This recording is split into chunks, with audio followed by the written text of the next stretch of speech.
When we talk about content, we talk about marketing, and we talk about what's not working, the biggest thing is just undifferentiated content. We look at data from tools that everyone else is looking at. We look at competitors to see what they're doing and copy it. AI is just compounding the problem even more. It's really hard to create differentiated content without talking to the people you want to consume the content. Every time I record a podcast, I end up getting off the call and jotting down I need to write about this. I need to post about this. This is going to be a newsletter. I don't know why it's so controversial to say if prospects, potential customers, your ICP, your TAM consumes content that they enjoy, they are going to be more likely than they would have otherwise to put you on a short list to then reach out to and have a preference towards you. The ultimate sign that your marketing and your content marketing specifically is healthy is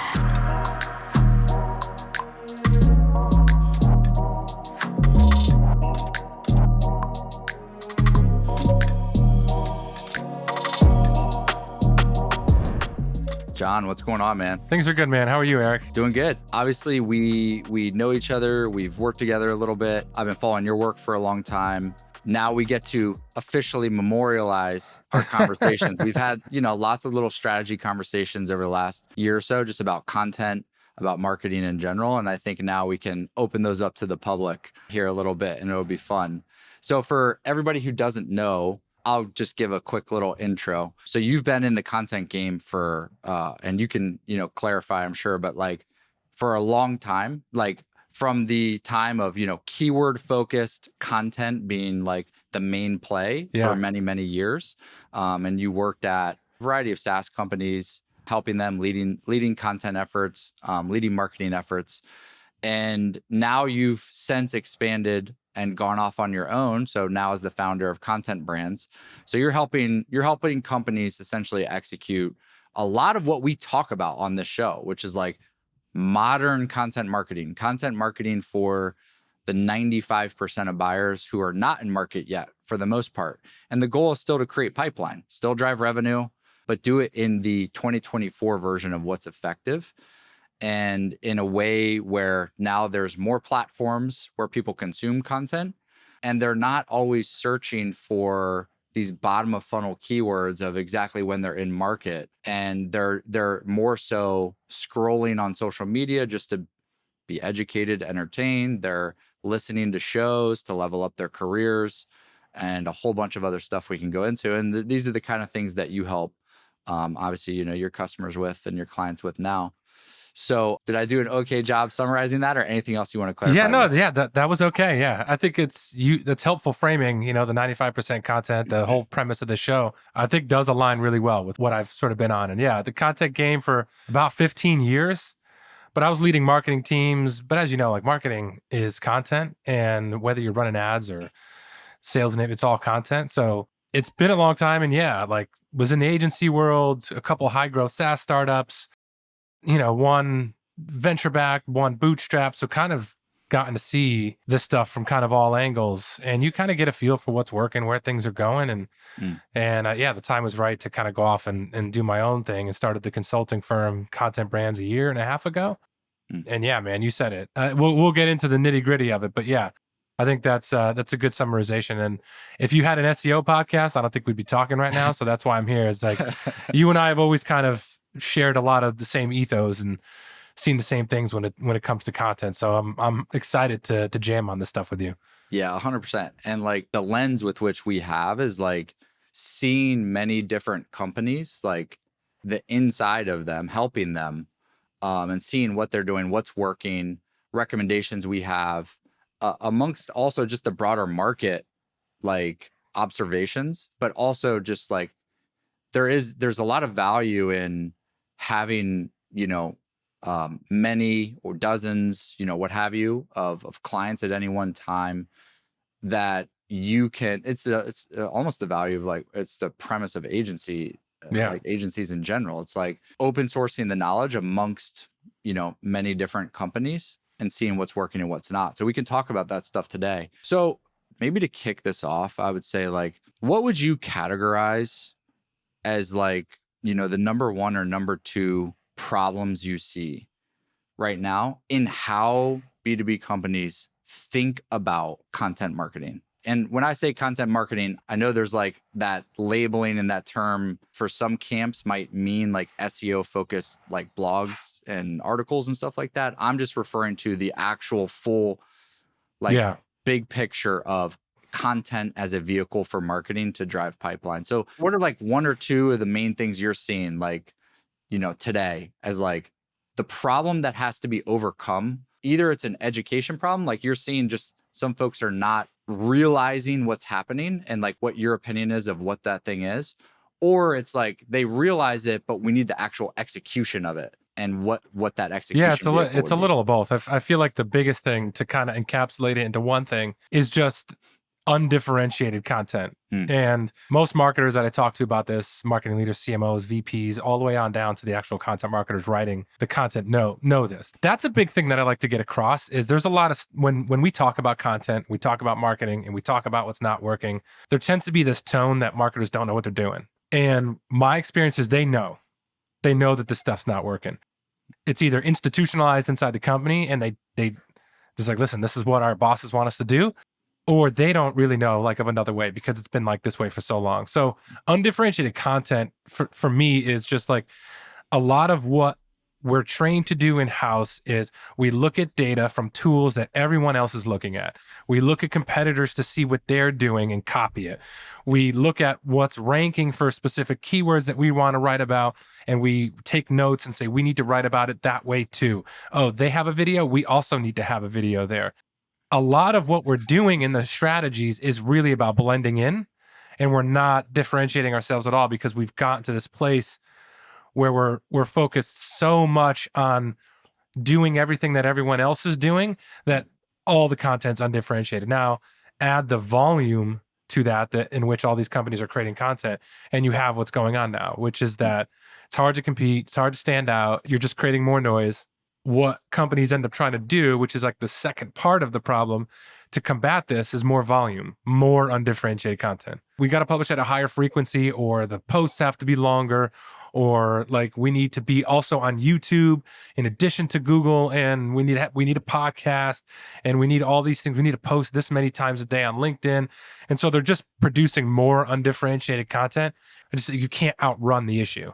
And I think AI has just like thrown gasoline, like every accelerant you could think of. It's thrown everything on this. Like AI is just compounding the problem even more, which is why I think so many marketers recognize it as a problem. And every time I talk about this, marketers shake their head like, yep, that's exactly what we're doing. So I would kind of summarize it all under that bucket of undifferentiated content, specifically in B2B. I just think that's where we all find ourselves right now. Yeah. And if we extrapolate that further, essentially what that creates is less successful content. And we can talk about like how you like to, and how we think about as well, like measuring the success.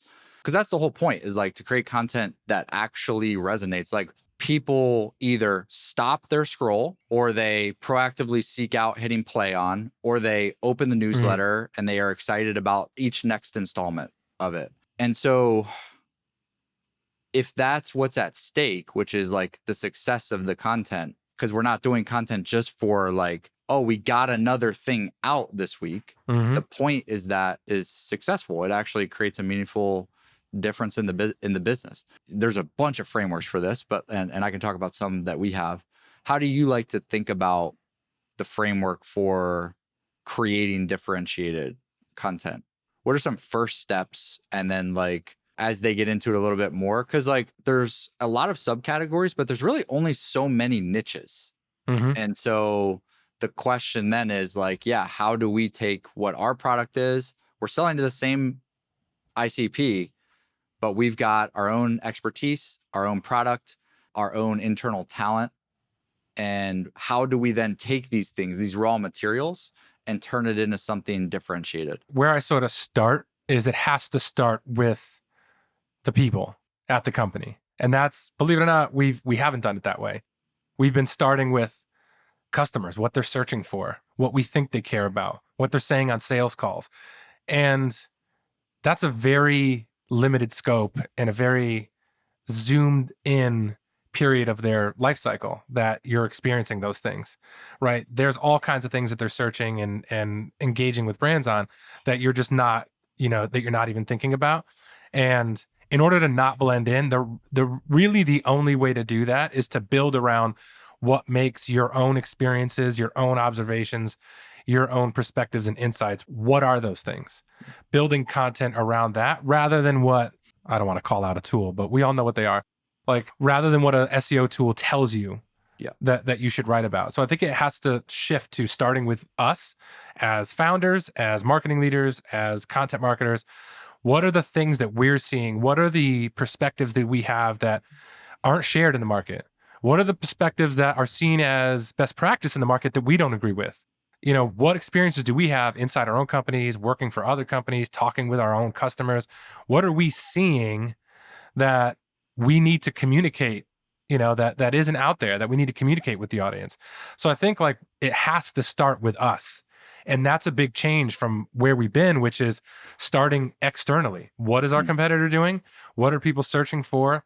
And it feels inherently right that you're supposed to do it that way. But I think in a lot of cases, people are looking for differentiation. They're looking for contrast. And I think really the best way to do that is to start from your own perspective. I think that's why you're seeing first point of view content. Like look at LinkedIn, look at newsletters. The mediums and the formats aren't blowing up because of the medium and the format. Like, oh, everybody just wants to read more newsletters now. No, they're blowing up largely because of creators. Now brands have sort of hopped back on board because email wasn't cool for a while. But creators started this newsletter movement again, largely writing about their own perspectives and their own experiences and their own observations. And people caught on and they enjoyed it. And it was refreshing. And now brands are sort of hopping back on, right? And so I really think that's the start of it, right? You have to sort of get in touch with what is it that makes our thinking unique, our approach? Why did we build the product this way? Why are we building this company? Why are we solving this problem? What are the things that we think that no one else is thinking about or maybe they disagree with? And I think that's the biggest part. And then the other shift I think that needs to happen is this shift away from solely educational content. To create content for, like you say, that's 95%, 95% content, or to create content that's more differentiated. Like we also have to inform, inspire, entertain as well, right? Like all three of those things can be achieved from real world stories and perspectives, which is why I've been podcasting since 2015, right? Before it was cool. People relate to stories of other people, and specifically stories where they're speaking from their own perspective, right? Not just telling you what to do. And I think that's those two things, starting with ourselves. What makes our thinking and our approach different? How do we put that at the core of our content strategy rather than a keyword? And we could build around that.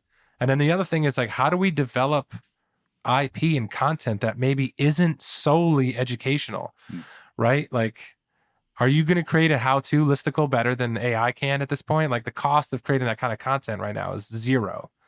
So I don't think the answer, like I said before, is doing more of it.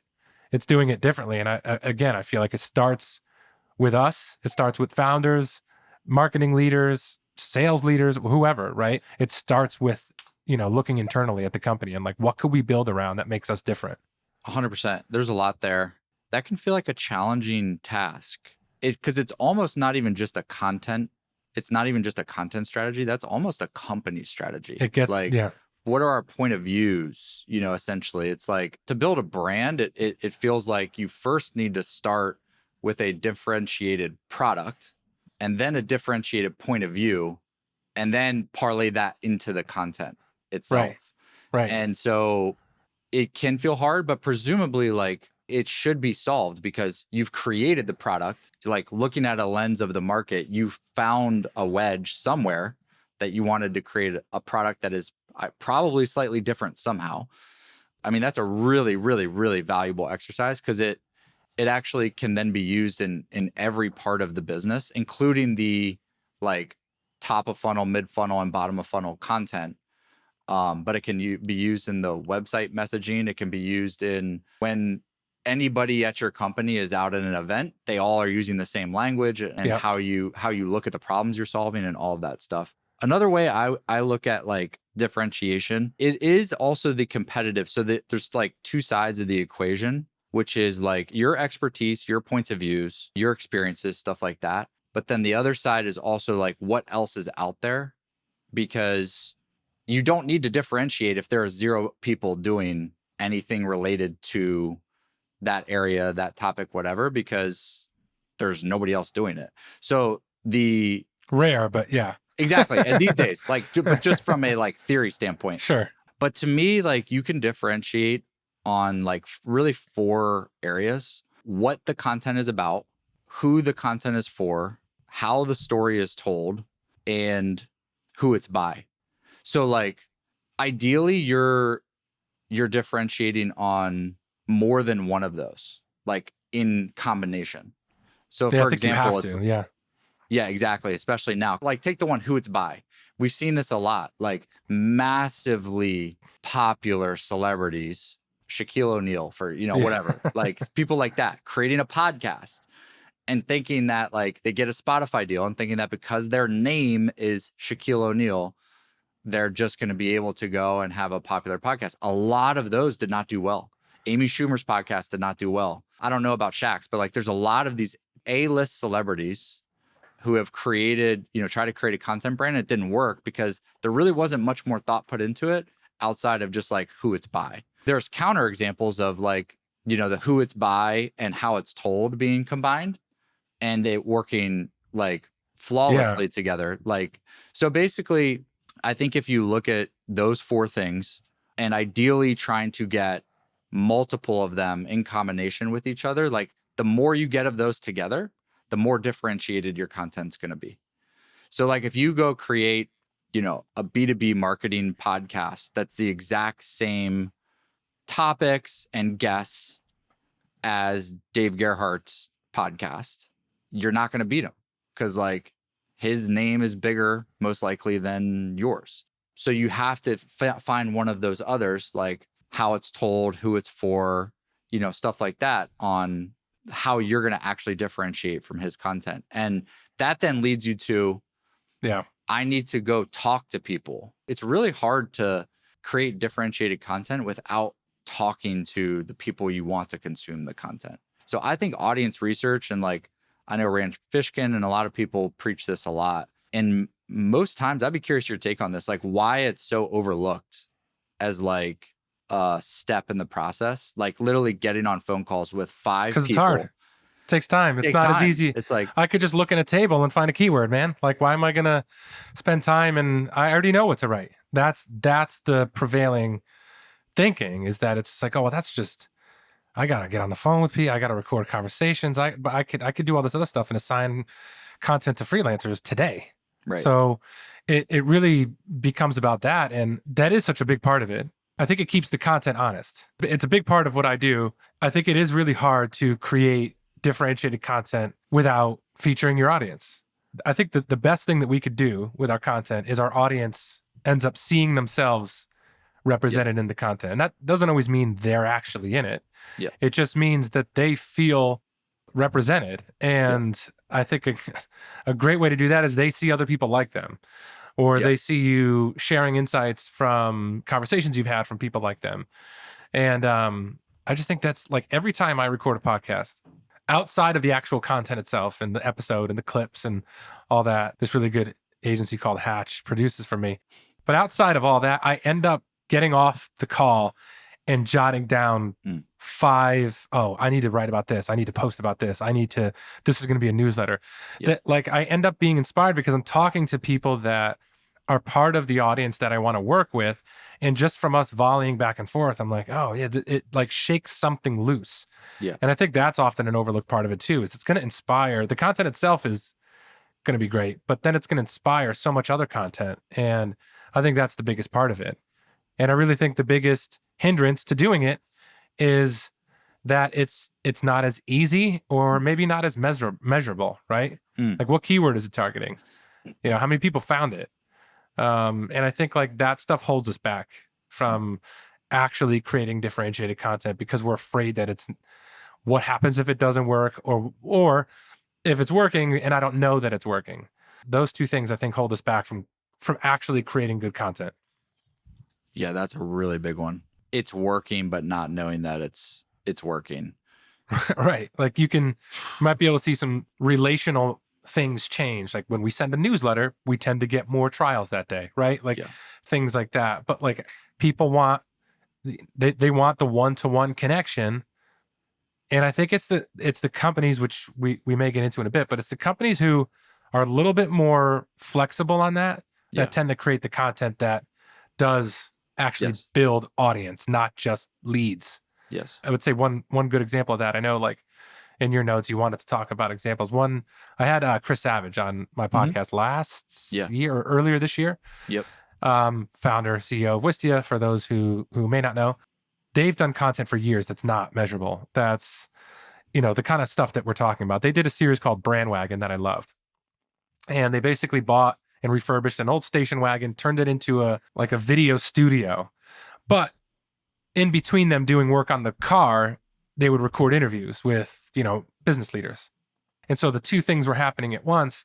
And I loved that series. And I talked to him about it. And I was like, why do you basically, like, I sent him an email and the subject line was, why are you the way that you are?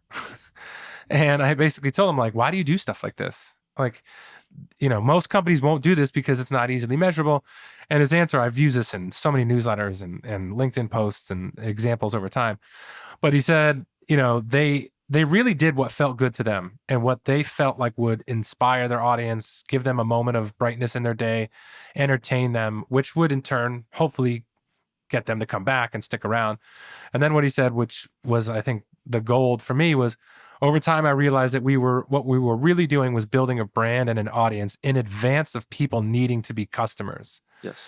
Ultimately, we didn't need to time the moment that people needed to find a video marketing platform because they would already know and they would already have a connection to us.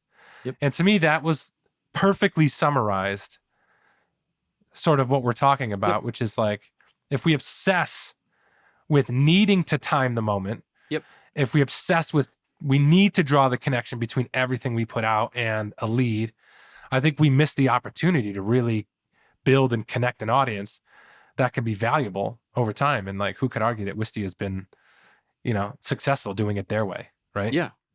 I mean, it's so much more competitive, only becoming known to the prospect or the potential customer at the very moment that they are searching for a solution like that.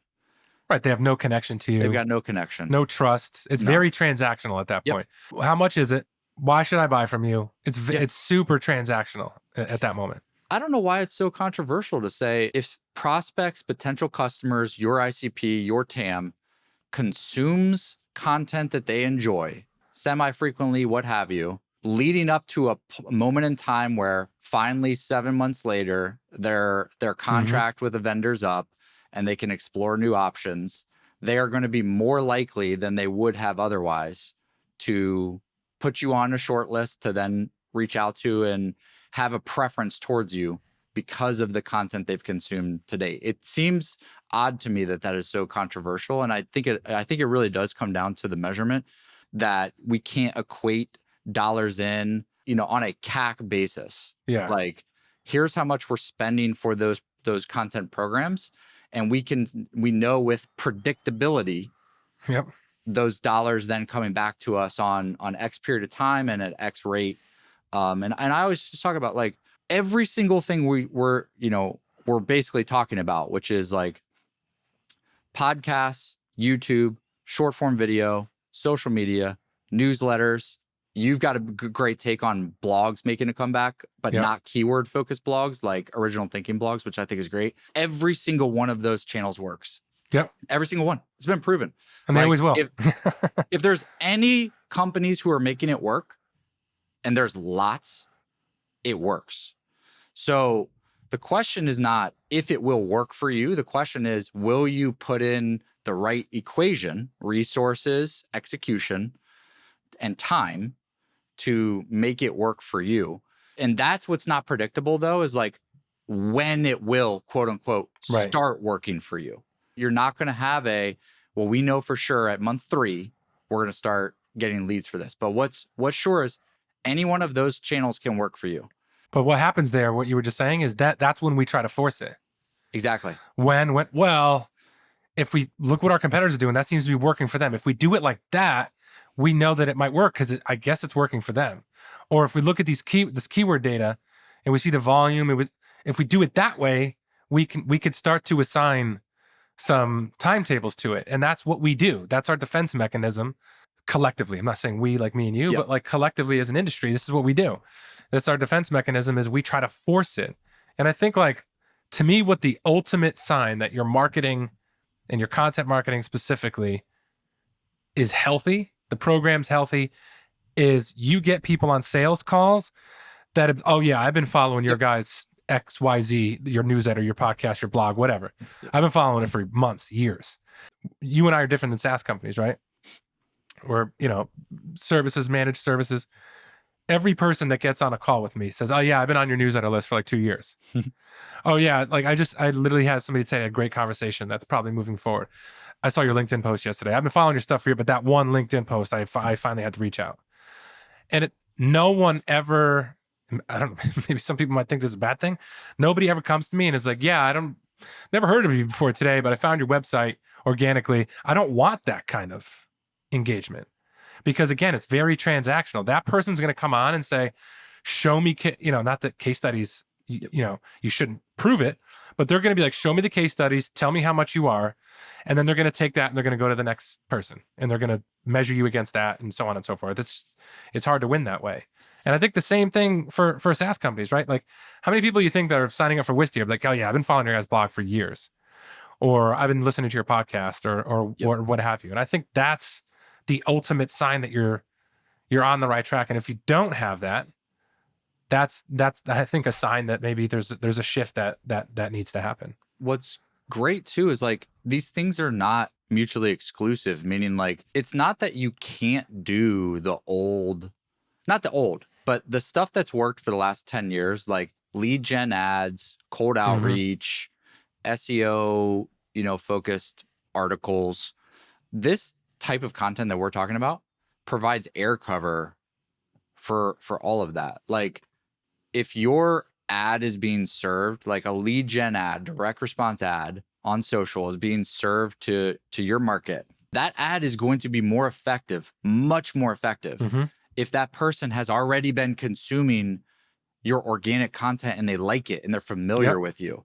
And now you can catch them. Maybe they are just like, oh, I'm reminded of them, and actually I kind of need to check something out. And so they actually click through the link. Like, same thing with cold outreach. Like, if the name of the sender is familiar to them, it's actually not pure cold anymore. They've heard of you. They've checked out your YouTube channel a couple of times. They've seen your podcast, whatever. It makes all of those things more effective, like, just in general. And what's also interesting about this is, like, it's not just the direct conversion between the audience members.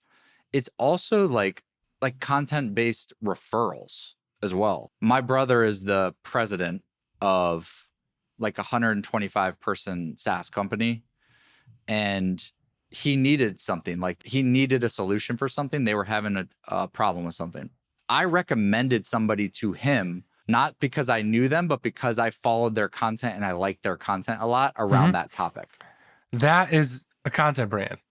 Like, I used that same example when I first launched the concept a couple of years ago in an email. And I said, I used Wistia as an example. And I said that I've referred Wistia to people long before I became a customer. Yeah. And that I followed them long before I became a customer, was referring to them, other people, was linking to them, was talking about them, and then didn't become a customer until I was leading marketing at DataBox. I would say a good 5 years after I had first come in contact with them. Here I am referring the product to people that I had never used because I just had that much trust because of how good their content was. Like you were just saying, when you treat content like a product in that way, and you give it the attention that it deserves, and you develop it, and what do you do when you build a product? You do audience research, you talk to users, you make improvements. We don't do that with content, but when you treat content like a product, like companies like Wistia and SparkToro and Buffer and like people like this do, right? That's what happens. You end up getting people like you that are making referrals and you've never used the product. And same thing with me. And we've all done that. We've all made referrals based on, we just like the content is that good. And that, I don't think there's anybody else in the space you should be talking to just solely on that. And those things are hard to track. Those things are hard to measure. Like Yeah. that's the problem with all of this. And so like from a practical standpoint, say a company wants to start this process, like they believe in it. What do you think some of the steps they should take, or that you've helped, some of the clients you've worked with to actually start executing this? And then some ways that you've seen like this play out the way that they hoped, but maybe there's always going to be adjustments and course corrections along the way, in my opinion. Like you're never going to get it perfect on the V1. Like we put out our podcast. There's like 4 or 5 things I'm going to be changing with it to make it even better as time goes on. I think that's really important. But like, for example, one thing I always say is like, I think your budget for these kind of programs should be the amount that you are comfortable spending forever. And maybe that means it's low to start, and then you have to ramp up over time, but it should not be something that you have to see a X amount of ROI on within 3 months, or you're going to turn the program off. Turn it off. Yeah. Because you literally might as well not do it. When you set it up that way, it's not going to succeed. And it's going to force you into bad habits. Yeah. It's just going to make things worse. But yeah, you were asking about like, how people can set it up. Well, as I was saying earlier, it has to start with them. And for me, once you have a good feel for, what are our perspectives, experiences, observations that make us unique, then you could start to define, all right, like based on that, like what are our editorial themes? Any good publication has themes, has sections, has categories, right? Not keywords, but like what are the 3 to 5 broad areas that we're going to be talking about? And then from there, it's building out what's the IP that we want to start with that's going to be our anchor here. And when I say anchor, like something that's recurring that you could continually extract content from. Podcast is a great example, right? A lot of companies have podcasts. I have working with a company in the HR space that has a podcast, and I'm going to give it away here, but the podcast is called Getting Personal, right? They interview other HR leaders, and the whole premise of it is that HR and just people teams, they have to get more personalized in their benefits. You can't just offer the same 4 blanket benefits anymore. Retirement, health, like everybody expects that now. You need personalized benefits based on the type of people that are working at your company, their different geographic locations, sex, race, all these things, right? Like come into play. And, different types of people, different people need different benefits. So anyways, they have this whole IP built around this. It's a podcast. When they record a podcast, the podcast episodes end up becoming 3 to 6 LinkedIn posts. They end up becoming a couple blog posts that they expand on certain insights. Then they have a newsletter that kind of curates the best quotes and the best stories that were told, best data, whatever, like the most interesting tidbits. And so they've built this whole flywheel around the anchor, which is the podcast. The podcast makes everything else move. Yep. And I guess it's not even really the podcast. The interview makes everything else move. And so that's like the opening sequence, like the first phase of, I think, building out a successful program is getting clear on what is it that makes us unique, which is going to feed into what are the things that we should talk about, what are our themes, which is going to feed into what's the IP that we want to launch, or maybe we already have a podcast, or maybe we already have a newsletter, maybe we'll adjust it. What's the IP that we're going to create or adjust that's going to help us further that message? Like for you with 95% content, right? Really good example. Like this is a format and an anchor that's allowing you to further this message and this idea about creating content for the vast majority of people that could be customers, but aren't looking right now, right? Yep. Great example. That's really the first phase, like the first 3 steps in kind of getting set up. Over time, you can expand into having more than one anchor. But I think most marketing teams don't have an anchor right now. They have a different strategy on their blog. They have a different strategy on social. They have a different strategy in email. And it's like they're trying to keep all these plates in the air. And so what happens? Yeah. They either do them inconsistently or they abandon certain mediums altogether. Oh yeah, we had a podcast. Like you probably hear this way more than I do. Yeah. We had a podcast, we abandoned it 6 months ago. We did like 12 episodes. That's so much more common than the people who stick with it. Why? Not because it's necessarily hard, but because they're doing so many different things, and they're not connected. Like, they're misaligned, and it's hard to keep all those plates spinning in the air at the same time. Yep. And so I think those 3 things, like in terms of getting started, obviously there's a lot of nuance as you get into it and get started and building it out and expanding it. But in terms of getting set up, that's really like the first phase. I think it's really important when looking at that, when you're starting, to like know what the goal is. Like, what are we driving towards ultimately? And so like, let's take the podcast as the vehicle for an example. I think a lot of people get a little confused that, are they creating a podcast to be a #1 podcast on Apple and Right. Spotify? Right. Or are they creating a podcast to be their content creation vehicle to build awareness and affinity with their Exactly. market on the Yep. channels that they hang out on, which includes podcasts. But I think it's really important to understand that delineation when you're starting out, because the goal will reflect the decisions you make along the way. Absolutely. Absolutely. And I've told people verbatim, I don't care if one person downloads this podcast. Yeah. Well, but we're working with a production freelancer or an agency. We just recorded all these episodes. Our founder's spending an hour recording. What do you mean?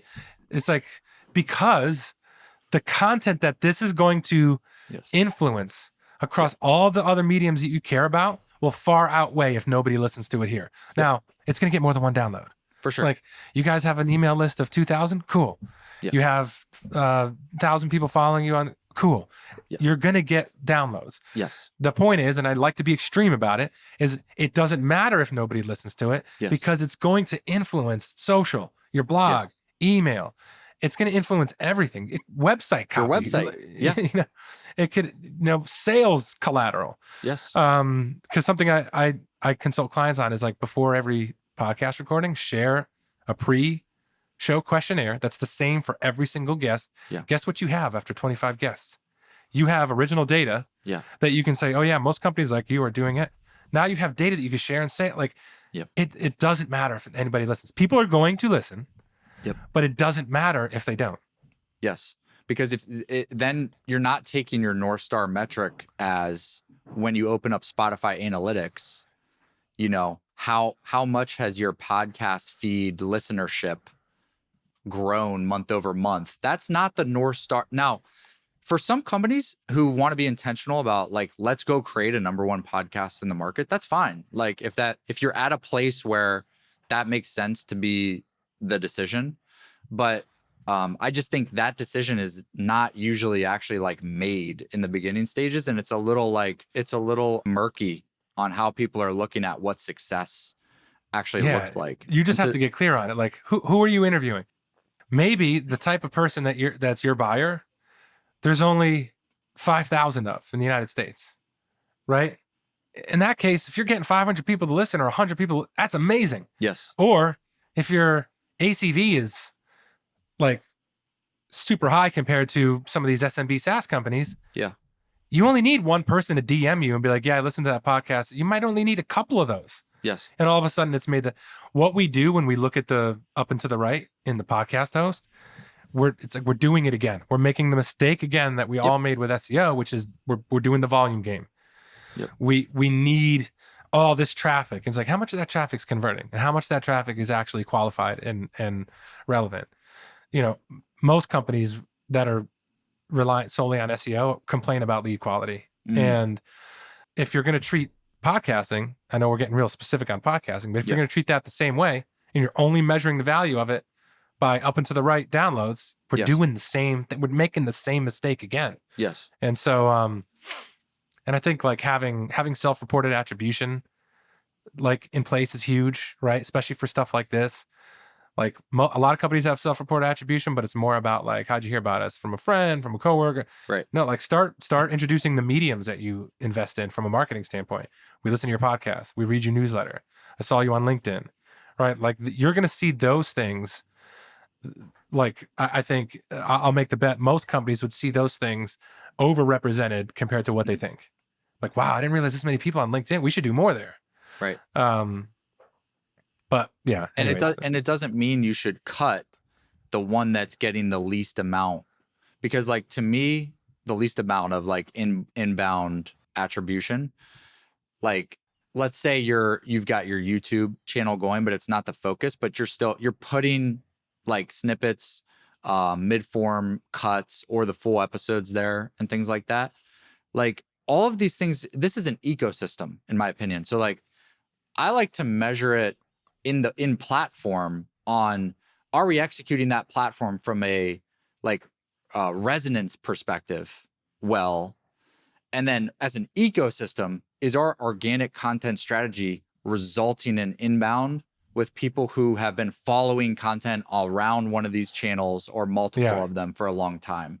Yeah. Rather than saying, well, if we don't get enough LinkedIn self-reported attribution, then we're going to cut LinkedIn as like a focal point, because this is, in my opinion, this is an ecosystem that you shouldn't remove, in my opinion, you shouldn't remove distribution points of the, or like once you start one, the goal should be to only increase, not to decrease. Because again, going back to the point of like, all these things work.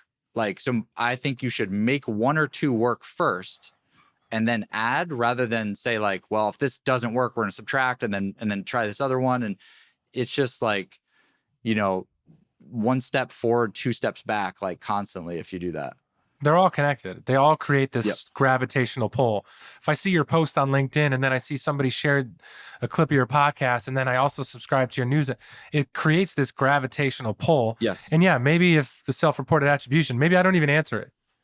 Right, exactly. Or maybe I just like, I choose the first one because I'm just trying to get in quick. So I just choose the first, or I click blog, but really I found you through LinkedIn. People don't remember. So yeah, it's like, it's a good signal, but it's not absolute, right? And I think the whole, like you said, the ecosystem, it's all connected.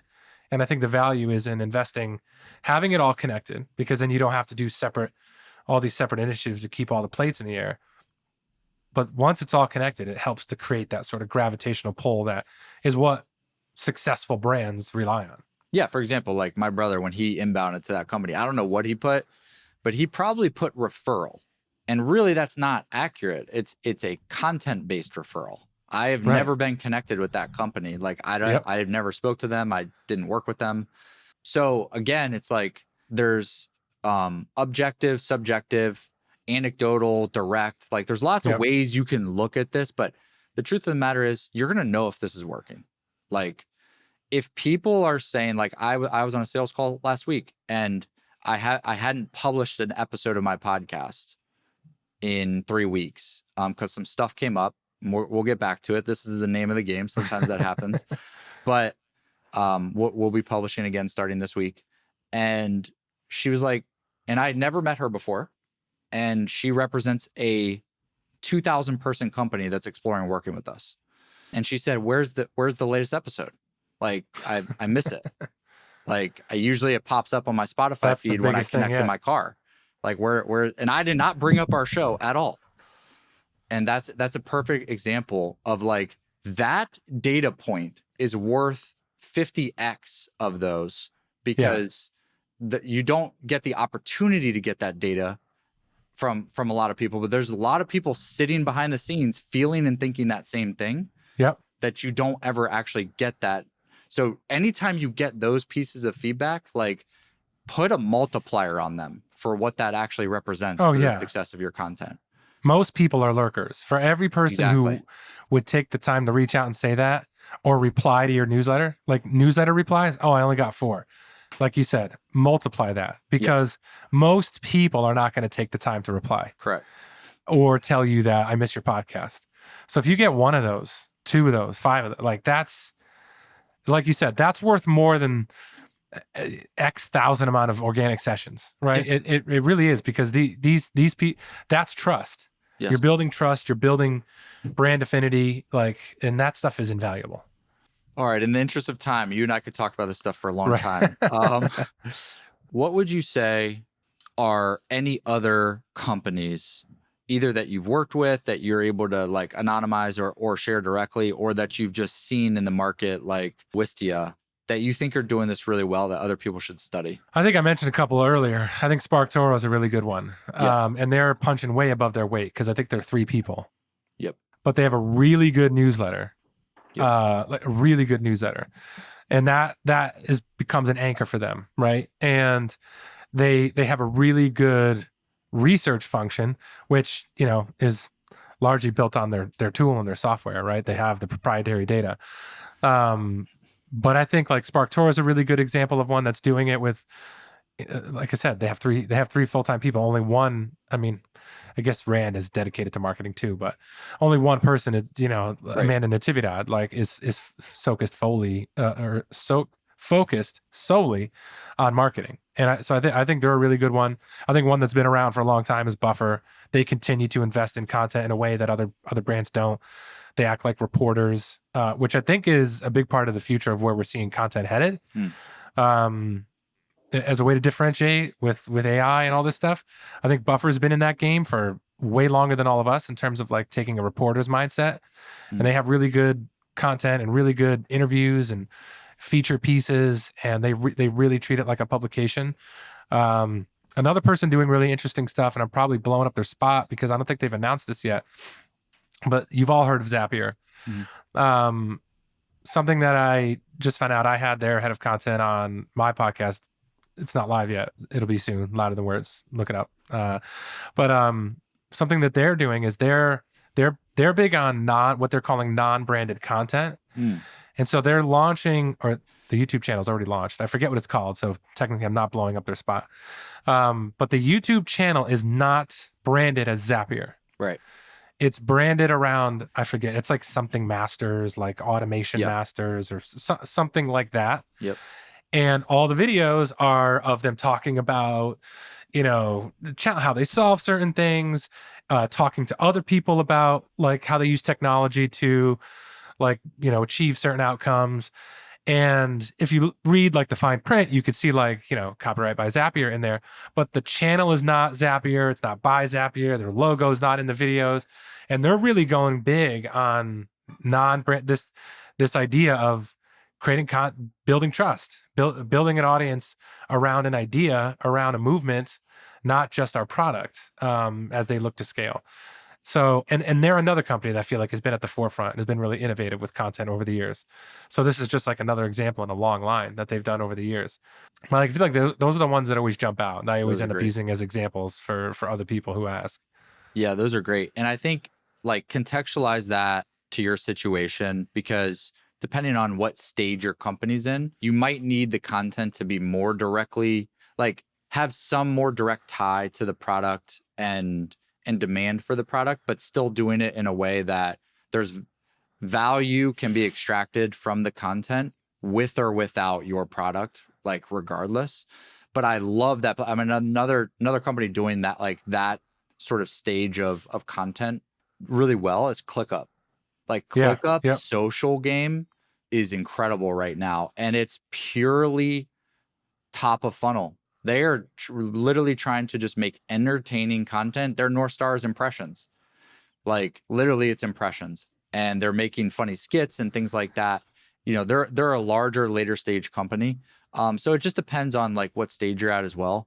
But we're going to start seeing a lot more of this. Like the creator world is about to come into B2B and LinkedIn heavy.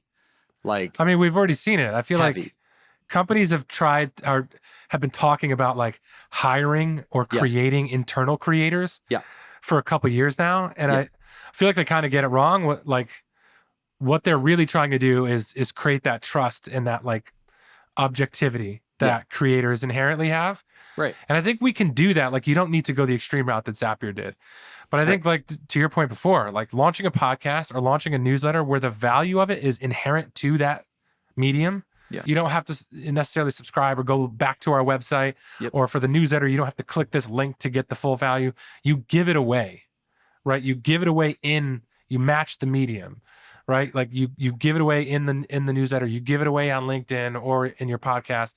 I think that's a form of what Zapier is doing, but not as extreme, because your company name could still be tied to it, right? Most of us need people to know who we are and who the content's coming from, right? And I think that's a huge part of it. And you're right. Like, companies are trying to create or hire creators, and I think they're on the right track, but they're kind of looking at it a little bit wrong. Like, It's the content itself and the IP that you invest in, not necessarily like I need this person or I just need somebody that's going to post on LinkedIn and now they're a creator. That's not how, and they're still just going to post a lot about our company, and that's just not Right. That's not how it works and how it looks. The comparison or the versus is like a creator who's good at creating content but doesn't know the market or have expertise for the buyers. Like they've got no product industry expertise, versus a company who's got product domain expertise and tons of experience, but they don't have the reps or, you know, the experience with creating content. Yep. Those creators who are really good at creating content, they are coming into B2B. There's no question about that. And they may be individuals for hire, what have you, but that content is going to start being on LinkedIn and YouTube and what have you. And so like my opinion is like the expertise is still going to win no matter what, but the bar for what the content needs to be is going to be higher because the creators are going to make it higher. Yeah. Like we're not going to just be able to keep doing the same type of content that we've been doing the last 5 years when you open up LinkedIn. It's just like a message to like take it seriously now, because I do believe in 5 years, the level of content creation for B2B companies is going to be extremely high, and it's going to be way harder to stand out and have that like wedge. And one of the most important factors for success in content is longevity. Like if you started a podcast on marketing 10 years ago and you never stopped, you've probably got one of the bigger audiences for marketing with podcasts, even if there's quote unquote better shows or what have you now. So anyway, next best time is now though. Yeah, so for sure. Exactly. Awesome, man. Well, thanks for jamming on this. This was fun. Obviously I would highly encourage anybody like wanting to get this stuff, you know, started and done well to hit you up. So they would go to your website. Anywhere else you want to direct people? I mean, I'm very active on LinkedIn. Contentbrands.co is the website.